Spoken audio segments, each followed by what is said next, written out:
Hello everybody and welcome back to a brand new video, and we are just as always going to get straight into it. There is no major frontline updates, as in no towns have been captured the past week.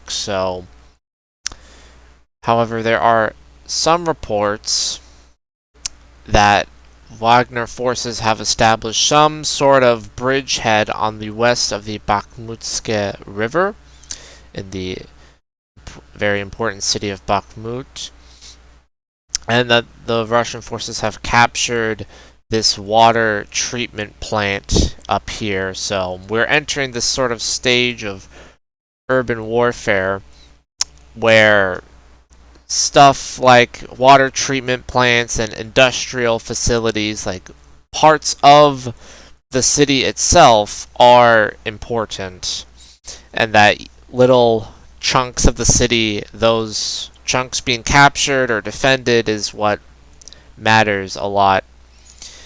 Now, it's no longer sort of a larger scope, right? So this sort of flanking around Ivanitske and Avdiivka, this no longer really matters as much as the individual parts of the city now matter. Similar to Stalingrad. I know people throw the Stalingrad comparison around a lot, but this is a very important urban battle right now in the war in Ukraine. And it appears that Russian forces have established some sort, or are attempting to establish some sort of bridgehead on the west of the river, and are pushing up from this dam right here, pushing up from the dam and pushing north, pushing down south from the water treatment facility that they just captured. So they are trying to attack Bakhmut at all sides. And we are going to move down south towards Avdiivka, which is just north of Donetsk, right just to the north of the city.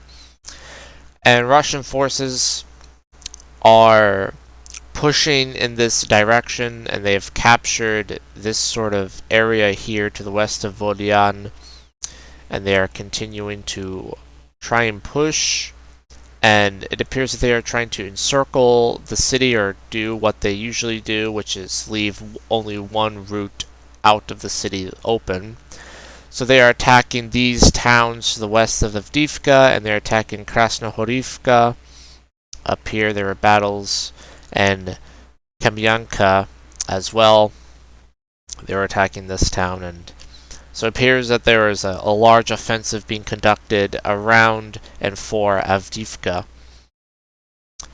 And that is pretty much it for the Russo Ukraine war updates. There's not a whole lot happened, other than a large offensive being taken place, but not a whole lot of ground has been gained. So we are going to move on to the geopolitical summary, and there's a lot to talk about here, so we're just going to get started. We're going to start in the Caucasus, where large protests took place in the country of Georgia, starting on the 6th, where there was a law that was in place that required the proposed law, which is what the protests were about. They were protesting against this proposed law, would have required media and non-governmental organizations that receive more than 20% of their funding from foreign sources to register as agents of foreign influence. Critics argue that, if enacted, the law could hinder Georgia's aspirations of one day joining NATO and the European Union. So, pro-EU, pro-NATO protesters protested against this law because a lot of non-government organizations, Western European, American-backed organizations, operate in Georgia, trying to promote the idea of joining NATO. So these groups that are pro-NATO, pro-EU, protested against this law as it would hinder these NGOs from operating within Georgia in order to promote the idea of joining the EU and NATO, and to promote Western a Western outlook and a Western values. But the law was dropped after the protests, so it appears that this bill is no longer going to take place, which is good for the EU and for NATO. And Georgia is already trying to join the EU after the Russian invasion of Ukraine. They tried to, they entered into the process of EU ascension and EU membership on March of last year. So the government in Georgia is already pro-EU. So it's just it appears to be sort of pro-EU versus very, very pro-EU. But there are also some other laws about foreign agents being arrested and whatnot, but it appears that those are also been struck down. So next we are going to move on to Azerbaijan, also in the Caucasus, where they protested over an Iranian military plane sortying at the state border here. So the Foreign Ministry of Azerbaijan presented to the Iranian ambassador with a note of protest over sorties of an Iranian military plane over the border between the two countries. Azerbaijan Foreign and Defense Ministry said in a joint statement on Saturday. So on March 11th, a military plane belonging to Iran flew along the border and flew approximately 3 to 5 kilometers away from the border, and in some cases directly above the border. So this is important because Iranian and Azerbaijani relations continue to deteriorate as the Azeri embassy in Tehran, actually I believe it is no longer operational because they evacuated their staff after a gunman tried to, and I believe successfully killed staff members within the embassy or in the vicinity of the Azeri embassy in Tehran. So Azerbaijani and Iranian relations continue to deteriorate as relations between Iran and Russia continue to just exponentially grow, as Iran is set to buy Su-35 fighter jets from Russia. Iran has reached a deal to buy advanced Su-35 fighter planes from Russia, the Iranian state media said on Saturday, expanding on a relationship that has seen Iran build drones used in Russia's war in Ukraine. The Sukhoi 35 plane are technically acceptable to Iran, and Iran has finished a contract for their purchase, the state broadcaster said. So Iran is giving drones to Russia, and there are even reports that Russia is sending captured NATO equipment to Iran that they've captured from Ukraine. And now they are also buying very highly capable fighter jets from Russia. So the relationship between Iran and Russia is exponentially just getting more and more cooperative. We are going to now move on to the Middle East, where very big news from Iran and Saudi Arabia and China, where Iran and Saudi Arabia have agreed to reestablish relations after 7 years of diplomatic rupture, according to a statement released by Iran, Saudi Arabia, and China. So on January 2nd, 2016, Saudi Arabia executes nearly 50 people, and then they cut ties with Iran, people linked with Iran. And then they cut ties with Iran on January 3rd, 2016. And so now, after 7 years, they finally reestablished ties. In February, the Iranian president visits China to meet with Xi, and on December 9th, the Chinese president visited Saudi Arabia to talk with the crown prince, who's the de facto leader. So this is very big news as China is increasingly expanding its influence in the Middle East. It's necessary for them to do so because China is very dependent on the Middle East for its energy. So a more stable Middle East is a more stable China. So that is why they are trying to reestablish ties between the two countries. This could also indicate that Iran is closer to developing a nuclear weapon than previously thought. Maybe the Saudis are reestablishing diplomatic ties because they fear Iran is close to a nuclear weapon. We know that the United States reported that Iran was, weeks away from enriching uranium to make a nuclear weapon. That was about a week ago, so it appears that they probably are close to making a nuclear bomb, and that might be the reason why, but that's just speculation. The United States and France cautiously welcomed the renewal. They reacted with cautious optimism, according to France 24, to the surprise announcement that Iran and Saudi Arabia agreed to restore their diplomatic missions. The White House welcomed the deal, but said it remains to be seen whether the Iranians will meet their obligations. France also saluted the move, saying it was in favor of dialogue, but urged Iran to renounce its destabilization actions. The U.S. Secretary General welcomed the announcement, said that he remains ready to use his good offices to further advance in regional dialogue.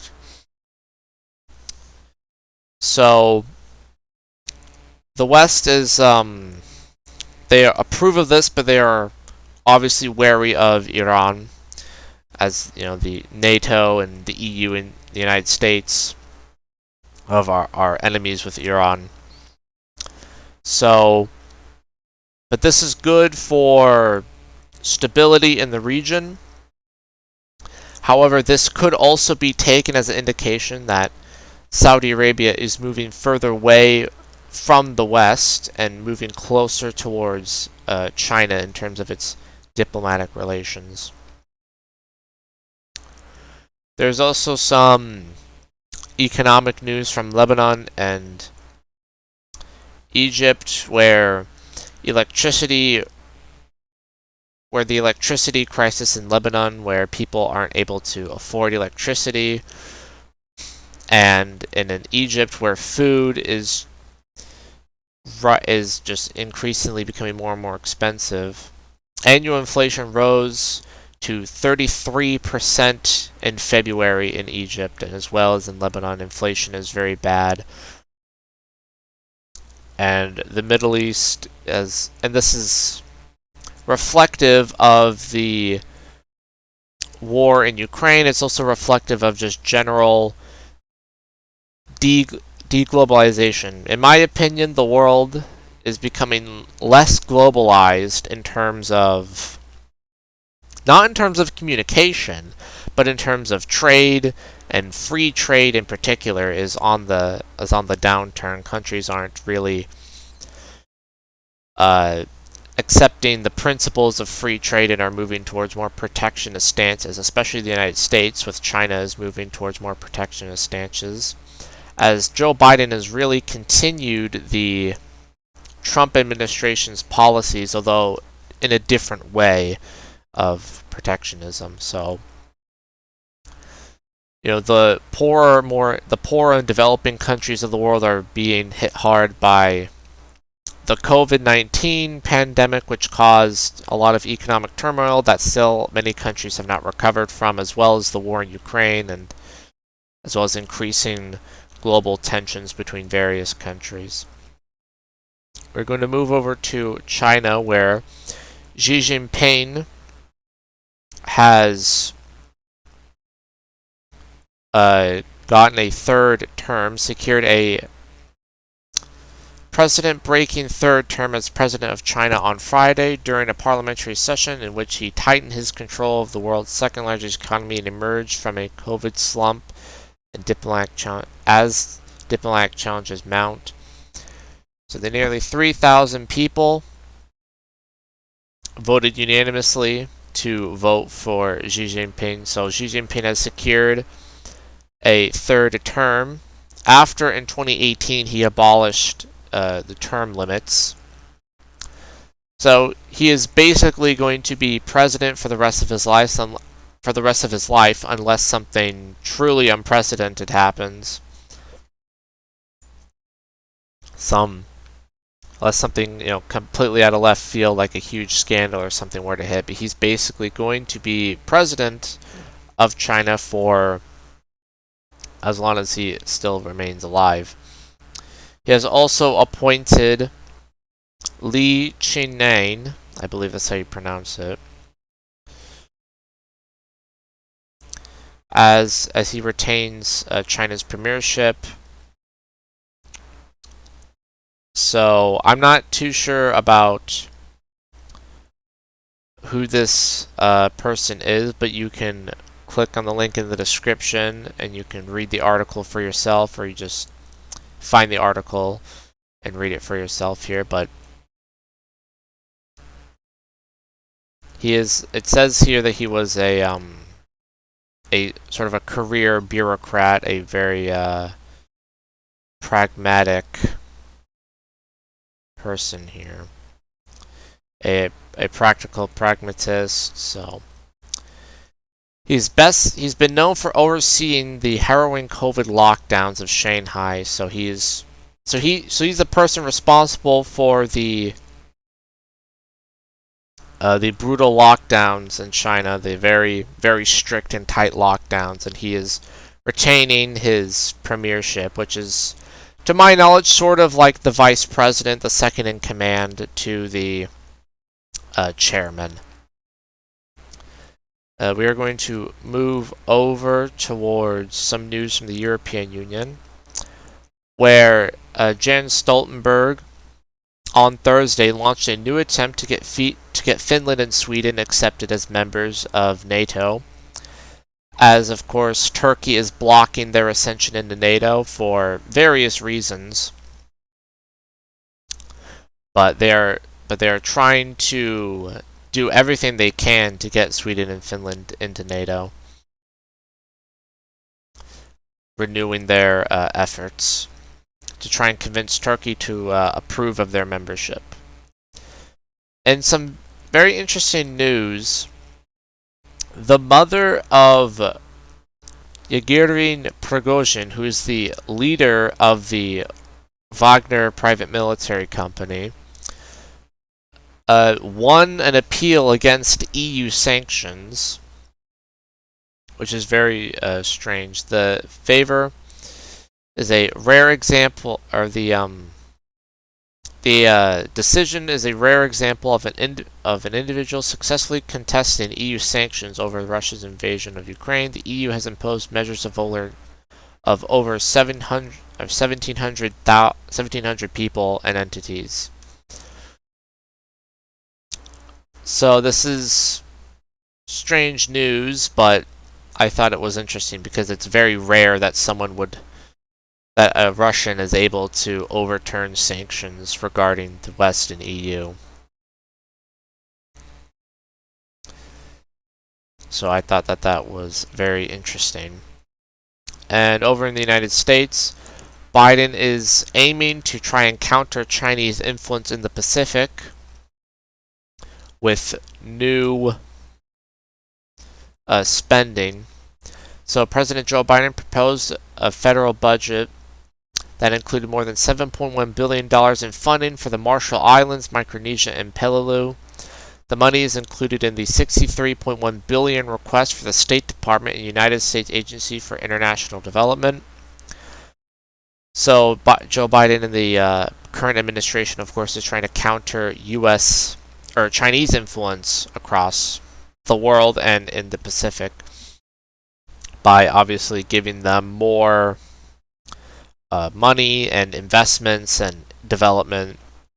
And foreign aid is the best way to, is one of the best ways you can increase your influence in a country is through foreign aid, which is the main purpose of foreign aid, is to increase a country's influence. Now, I'm not saying that foreign aid doesn't help, because it obviously does, and that's the point. The point is to help the people of the country and to help the government of the country, and so that government and the people will view you more favorably. But it is a good thing, but it is not necessarily done just out of pure humanitarianism and altruism. Of course, this is about geopolitics and global influence. Now, foreign aid to these countries, like Micronesia and the Marshall Islands and Pillars right here, these are all very strategic countries. And these countries have a very special relationship with the United States. I can't get into it right now, but I highly recommend you looking up the United States' relationship with like Micronesia and all these Pacific islands, for example, because after World War II, the United States occupied all of these islands, and instead of just sort of keeping them as territories, they sort of released them, and they have a very special relationship where they're sort of a part of the United States, but at the same time, they're technically independent nations. It's very interesting, but China is looking to usurp that relationship and gain more influence in these islands. So, and of course, the United States is trying to counteract that. But I believe that that is all for today. I believe that that is all of the headlines I have put down for this week. So, thank you very much for watching. My apologies for not getting more into the Ukraine war, but there is really not a whole lot to report about unless we're talking about specific individual engagements, and that's not really within this scope. The series is meant to be broader, but I will do the best to report as much information about the world as possible and the events going on around the world, because I believe that is very, very important. So I hope that you found this information useful, and I hope that it's I hope you found it useful. So thank you for watching. Be sure to like, comment, and subscribe, and I will see you in the next one.